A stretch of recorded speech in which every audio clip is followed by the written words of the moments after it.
산책을 나갔다가 보기 드문 광경을 봤습니다. 길고양이 한 마리가 배가 고파 비둘기 한 마리를 노리고 있는데 자세를 아주 낮추고 땅바닥에 거의 붙어 있는 상태로 살금살금 접근해 거의 공격할 순간에 이르렀습니다. 비둘기는 위험이 다가오고 있다는 사실을 모르고 모이를 주워 먹고 있었습니다.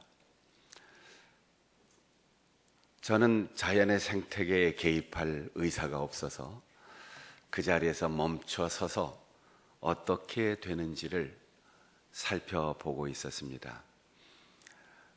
고양이는 공격의 순간 멈춰서 있는 저를 보더니 곁눈질을 하면서 힐끗힐끗 제 눈치를 보고 있었습니다.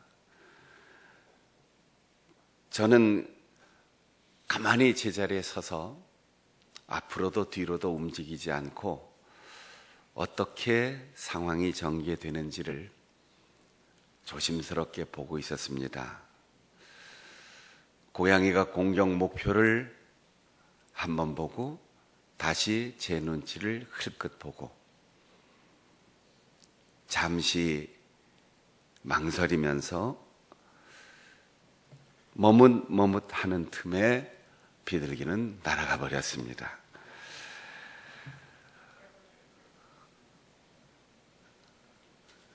먹이를 구할 수 있는 기회, 시간은 아주 짧았는데 공격의 기회를 놓쳐버린 고양이는 아마 그날 굶고 잤을지도 모르겠습니다. 현대 사회의 기업 경영 전략 중에 제일 중심은 선택과 집중이라는 거예요. 기업이 허약해지고 무너지는 까닭은 너무 많은 것을 가지려고 하기 때문이에요. 우리나라에만 특별히 이 재벌 혹은 대기업 총수, 회장 이런 직책이 있는데 한 회사가 흔들거리면 전체 기업이 다 흔들려요. 그러나 대만이나 일본같이 중소기업으로 서로 협력해서 같은 상표로 해외를 수출하는 작은 기업들이 많은 나라는 적은 타격이나 경제적 상황 변화에 국가가 전체 흔들리지 않고 건실하게 기업이 잘 경영됩니다. 우리가 흔히 하는 얘기가 있어요. 2마리의 토끼를 잡으려고 하면 1마리도 못 잡는다. 선택해야 됩니다. 1마리만 잡으면 돼요. 성공하는 건데 2마리를 잡으려고 하면 2마리를 잡을 수 있는 방법은 사실 없습니다. 심리학자들 이야기가 우리가 하루 동안 사는데 거의 절반 가까이 깨어있는 시간에 약 5만 내지 6만 가지 생각을 한다 그러지요. 그래서 옛날부터 5만 가지 생각을 한다 이런 표현이 있는데 순간순간 우리에게 수많은 생각들이 오고 갑니다. 그런데 인간의 두뇌는 2가지 생각을 동시에 할 수가 없어요. 우리의 자녀들이 한꺼번에 음악도 듣고 공부도 하고 손도 발도 움직이면서 게임도 하고 한꺼번에 여러 가지를 하는 것 같지만 사실은 생각이 왔다 갔다 분산되는 거지 3가지에 동시에 5가지에 동시에 집중할 수 있는 것은 아닙니다. 그래서 어느 것을 할까 선택하고 거기에 집중해야만 성과가 있는 거죠. 미국이 가장 자랑하는 시인 가운데 한 사람 로버트 프로스트가 지은 가지 않은 길이라고 하는 시가 있습니다. 노랗게 단풍 든 숲속에 2갈래 길이 있었습니다.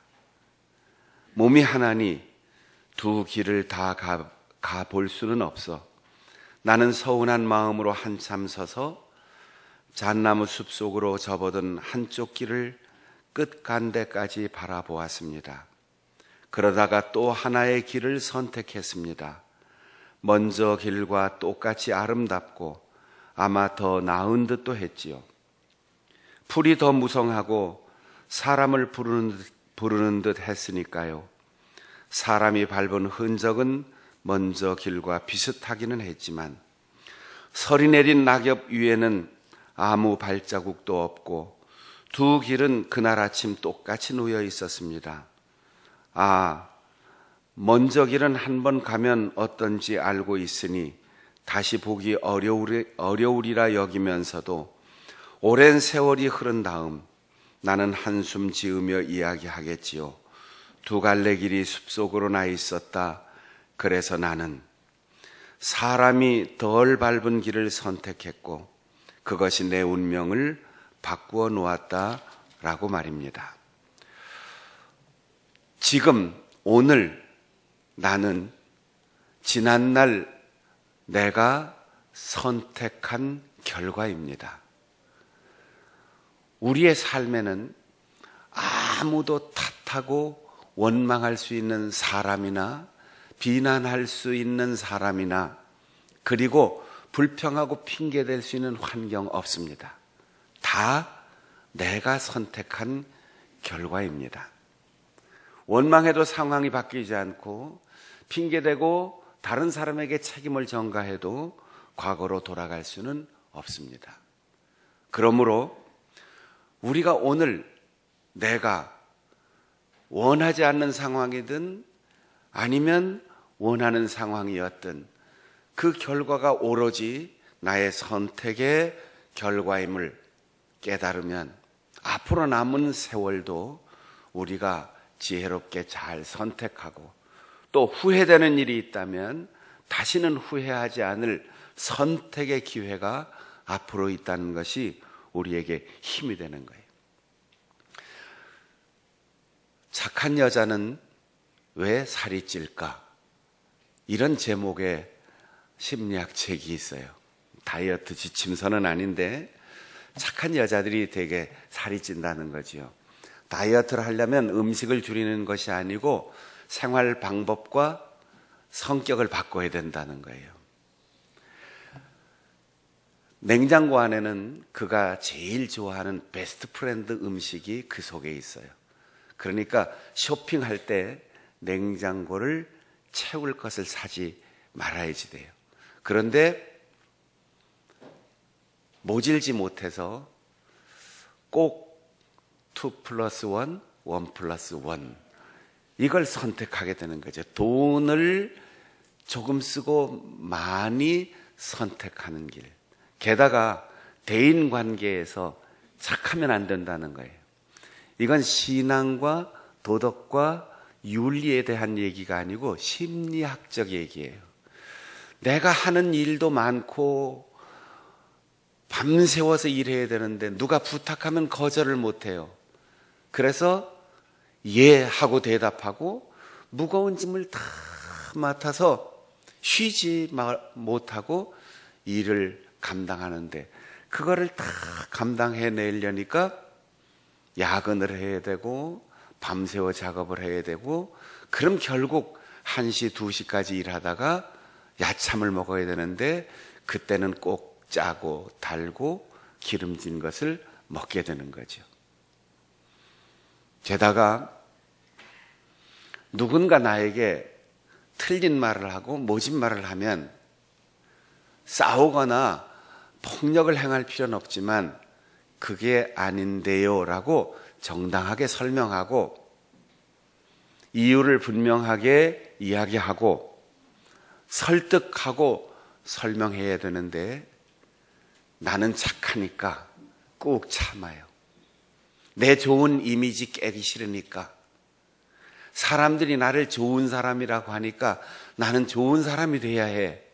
그런 의무감 때문에 할 말 못하고 자기 속에 화를 꾹꾹 눌러 참으니까 저녁에 두부를 먹어야 건강식이라는 걸 알면서도 달콤하고 짭짤한 치즈케이크를 선택하니까 결국은 착하게 산 결과가 지방 축적으로 오게 된다는 거지요.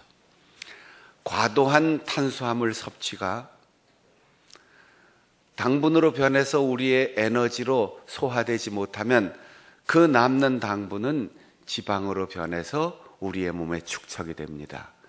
그래서 필요할 때 다시 꺼내 써야 되는데 계속 지방이 축적되니까 결국은 당뇨가 오고 고혈압이 오고 결국 날카롭고 모나고 자기 의사를 다 표현하고 이기적으로 살면 살이 찔 새가 없는데 너무 착하게 살다가 자꾸 지방 축적이 된다는 거죠. 여러분 오해하지 마세요. 신앙이나 도덕 윤리가 아니고 심리학적 다이어트 얘기를 하는 겁니다. 착한 사람은 그래서 그 착하게 살다 보니까 결과적으로 자기 몸무게가 늘어나는 결과예요. 그러니까 음식을 원망하거나 나는 물만 먹어도 살쪄 그렇게 핑계하지 말고 할 말 있으면 조근조근 얘기하고 무거운 짐을 괜히 체면 때문에 억지로 떠맡지 말고 그때그때 있는 감정을 잘 표현하며 살아가면 음식을 줄이는 것보다 훨씬 더 체중을 줄이는데 도움이 된다는 거지요. 오늘 120년 동안 산 모세의 삶의 지혜를 우리는 읽습니다. 40년 동안 애굽의 왕자로 살았습니다. 40년 동안 미디안 광야에서 이방인으로서 처가살이를 하며 살았습니다. 그리고 40년 동안 가나안 땅을 향하여 200만이나 되는 대군을 이끄는 영도자로 살았습니다. 그리고 마침내 가나안 땅이 저 멀리 바라다 보이는 요단강 건너편에까지 이르렀습니다. 그리고는 120년의 지혜를 지금 이야기하는 겁니다. 내가 120년 동안 살아왔는데 여기까지 온 것은 하나님 앞에 올바른 선택을 한 까닭이다. 내가 애굽의 왕자의 자리를 탐내지 않고 내 백성들과 함께 고난당하는 길을 선택했을 때 하나님은 나를 애굽의 왕자의 자리에서 양을 치는 목자의 자리로 내치신 것 같았지만 거기서 나는 가정을 얻었다. 그리고 40년 동안 양치기로 불쌍하게 사는 것 같았지만 양무리는 좋은 목자를 만나는 것이 가장 큰 행복인 것을 알았다. 그러나 나는 말더듬이로 말도 제대로 못하고 하나님의 이름도 제대로 알지 못하고 바로에게 가서 그 눈앞에 나타나는 순간 목숨을 잃을 수밖에 없는 도피자의 신세지만 하나님께서 가라고 하실 때 갔고 하나님께서 떠나라 할 때 떠나는 선택의 결과가 나 하나의 순종으로 우리의 민족이 새롭게 출발하는 기회가 됐다. 40년 동안 순종하여 보름 만에 가나안 땅에 들어갈 수 있었으면 좋았지만 불순종의 결과로 40년을 돌아갔는데 그것도 하나님이 우리를 훈련하는 과정으로 하나님께서는 선용하셨다. 그러므로 내가 이제 가나안 땅에 들어가 살 너희 후손들에게 말한다. 선택하라. 그러나 올바르게 선택하라. 그리고 그 선택에 따라서 후회 없이 살아갈 수 있도록 나의 욕구나 경험이나 회중들의 의사의 집결이 아니라 하나님께서 말씀하시는 그 음성을 듣고 하나님의 말씀을 따르는 길을 선택하라. 그 선택은 후회 없는 선택이 될 것이다. 그리고 나와 우리의 후손들이 영원히 복을 누릴 수 있는 아름다운 선택을 하며 살아가라. 그렇게 당부하는 겁니다. 여러분의 자녀들과 매일 주고받는 이야기가 무엇입니까? 우리가 교회를 다녀라가 아니고, 밥 먹을 때 기도하자가 아니고, 주일날 교회 가라가 아니고, 내가 인생의 중요한 선택을 할 때, 아니 아주 작은 하잘것없는 순간순간의 선택을 할 때, 세상의 욕망이나 현실의 안주가 아니라 하나님께서 말씀하시는 것, 하나님께서 성령으로 감동하시는 것, 거기에 따라 후회 없는 선택을 할 것을 내가 부탁한다. 그렇게 자녀들과 진솔하게 이야기를 나눠본 적이 있으십니까? 선택에는 반드시 결과가 따르고 그 결과에 대한 책임은 온전히 선택한 사람의 몫입니다. 우리는 핑계의 명수입니다. 왜냐하면 우리 조상이 핑계하는 사람이었기 때문입니다. 왜 선악과를 따먹었느냐? 그때 아담이 하나님, 제가 남편으로서 책임을 다하지 못했습니다.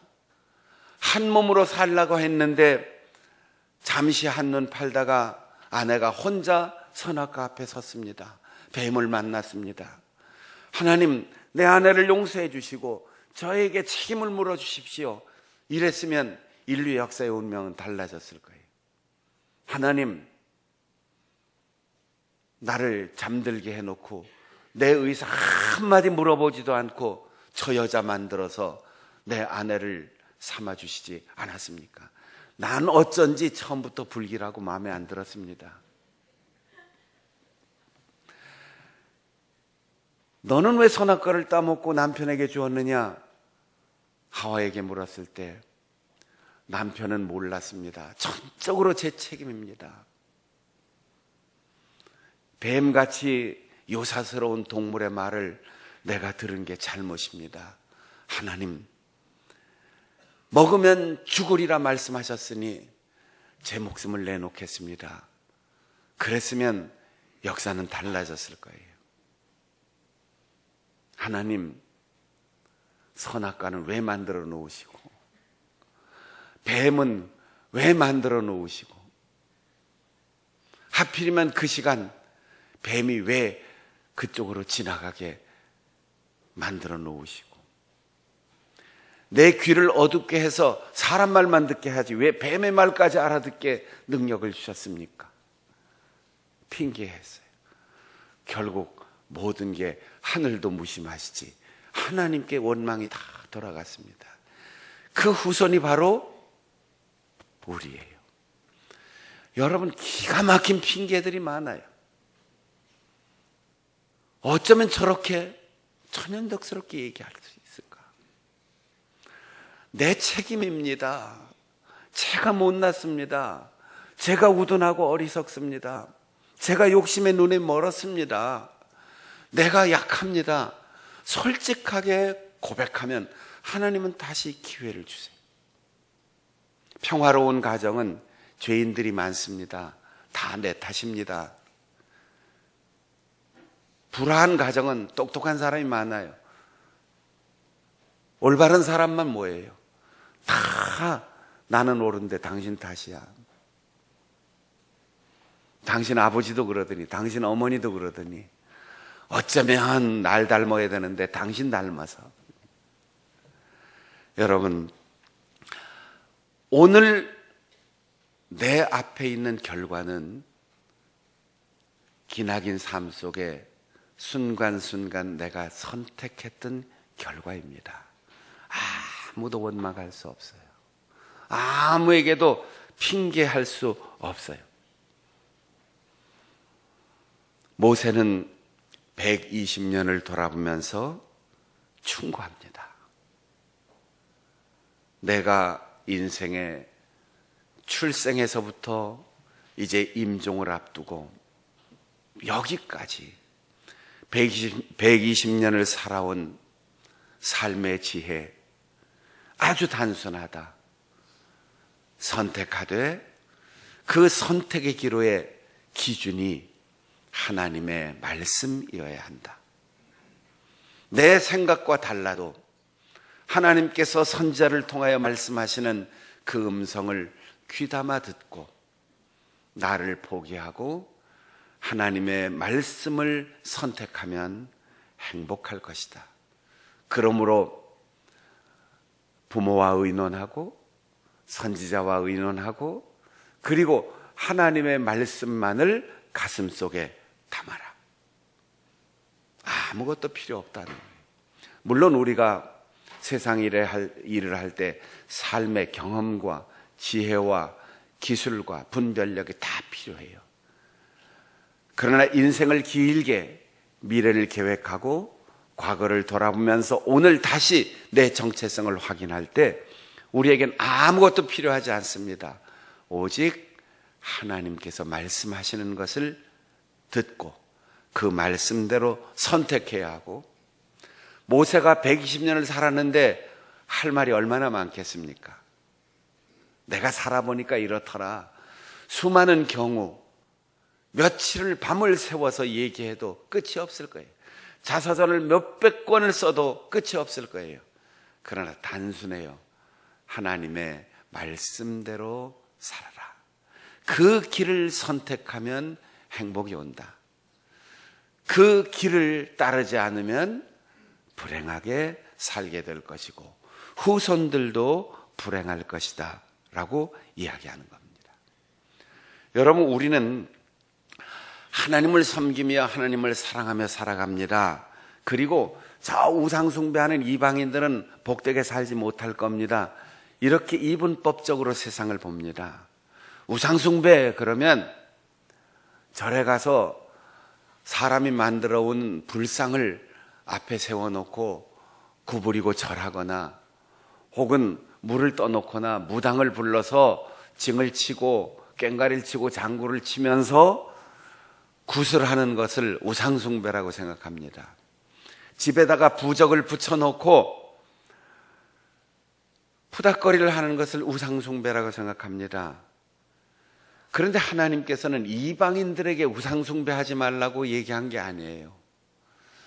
유대인들에게, 히브리 민족에게 하나님의 거룩한 선택을 받은 민족에게 우상을 섬기지 말라고 했어요.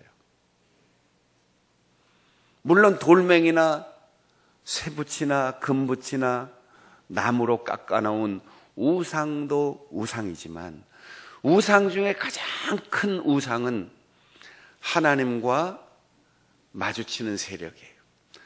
하나님보다 더 힘을 가졌다고 사람들이 믿는 대상이 우상이에요. 예수님께서 말씀하셨습니다. 하나님과 버금가는 우상, 하나님과 물질을 겸하여 섬길 수 없다. 주님께서 우상의 본질을 이야기하는 거예요. 아무리 금칠해 놓은 우상, 아무리 나무로 문화재급으로 아름답게 조각해 놓은 우상이라 할지라도 하나님과 버금갈 수 없어요.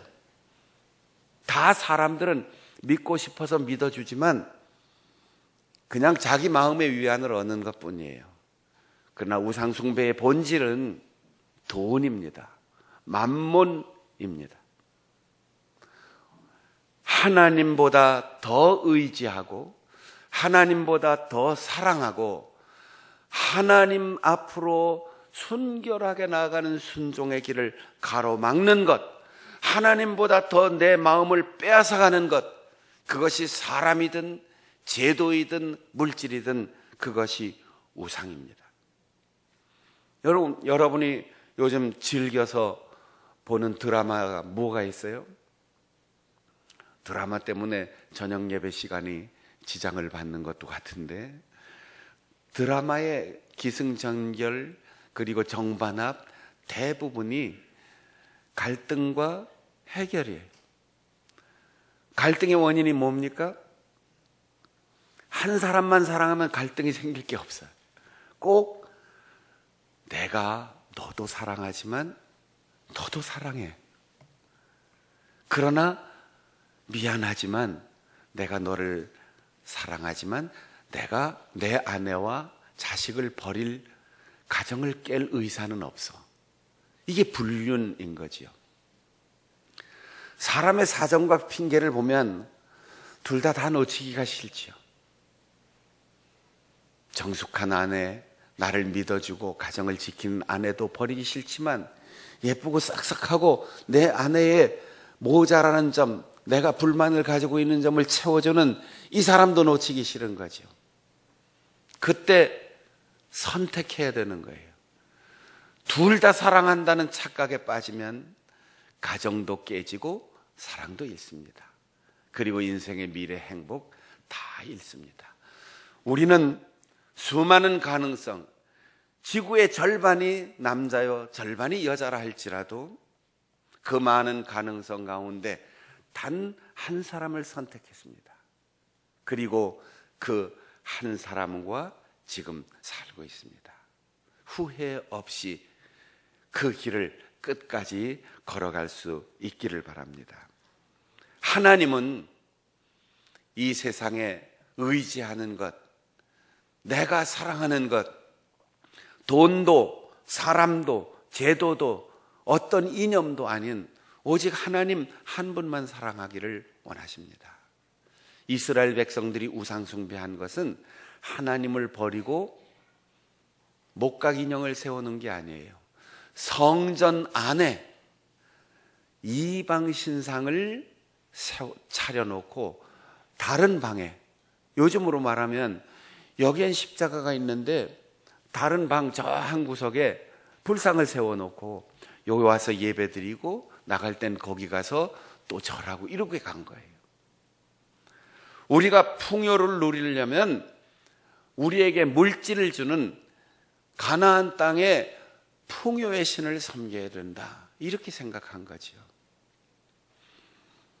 신방을 하다가 미아리 고개를 넘어가다 보면 무슨 학력이 높은 사람들이 많이 사는 곳인지 무슨 철학관 이런 게 많더라고요. 철학이 얼마나 어려운 학문인데 철학관이 미아리 고개 사방 길가에 있어요. 거기에 가장 많은 비율로 찾아오는 분들이 교회 권사님들이라고 그러더라고요. 하나님을 섬기고 예배하는 것은 내 가장 1순위지만 그 다음에 돈도 벌고 싶고 재수도 좋고 싶고 자식을 위해서 좋은 부적도 사고 싶고 자꾸 어려운 일 생기는데 액땜도 하고 싶고, 그래서 1년에 한 번쯤이야 그리고 우리 권사님들이 많이 간다는 거예요. 그래서 양심적인 점쟁이들 중에 어떤 분은 당신은 예수 잘 믿어야 돼, 교회가 이러고 권고하는 사람도 있다는데, 여러분 그게 우상숭배예요. 1년 365일 새벽기도도 빠짐없이 주일 52주 한 번도 빠짐없이 지켜도 1년에 단 한 번 사주팔자 보러 가고 토정비결 보러 가고 점치러 가고 그러면 그게 우상숭배예요. 왜? 그 욕망은 감사 때문에 가는 것이 아니고 구원의 도리를 찾아서 가는 게 아니고 물질의 욕심을 따라가는 거기 때문에. 여러분, 사랑은 한 번만 하고 눈 감고 다른 길을 걷는 게 아닙니다. 오직 한 길 걷는 것이 사랑입니다. 온 세계를 두렵게 하는 전염병이 2달 전에는 우한에 사는 한 안과 의사가 감염돼서 내가 보기에는 신종 바이러스가 출현한 건데 이거 심각하다. 전염 속도와 사망률, 치사율이 심각할 정도로 예상된다. 그러니 이걸 빨리 알리고 경계해야 된다. 주변의 의사들이 다 비웃었어요. 헛소문을 퍼뜨리고 경제에 악영향을 준다고 공안 당국이 체포해서 감금했어요. 그렇게 숨긴 결과가 서울시만한 우한이라고 하는 엄청난 규모의 도시를 지옥으로 만들고 경제, 군사대국, 중국을 가장 밑바닥의 나라로 만들었어요.